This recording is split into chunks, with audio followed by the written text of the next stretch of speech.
اینجوری قرار نیست همینجا خوشمزه باشی. بعضی جا تو پول میدی که بدمزه باشی.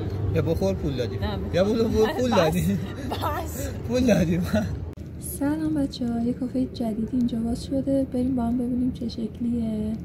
اول از همه ضد آفتاب زدم و بعد رژگونه و یکم سایه چشم و ریمل،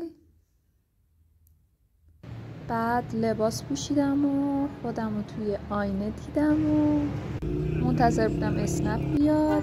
جمع خیابون بوعلی همدانه. توی مسیرمون یه لوازم تحریری بود که رفتیم و وسیله‌اشو نگاه کردیم. یه ولاگ براتون میذارم که چیا میخوام برای دانشگاه بخرم. اینم منم و رسیدیم. اینم سفارشامون. خب بس این نظر تو بگو.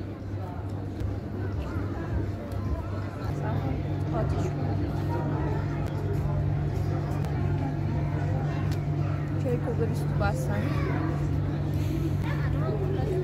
مزی خواستیم از نیت کیکو بستنی قاطی کن بخور. اینجا هم نیا. اینجا داشتم سعی میکردم به خودم ثابت کنم خوشمزه است. چیزی که حس میکنم چاییه. دانشگاه با چای بقیه است. واقعا چای دانشگاه فرق داره.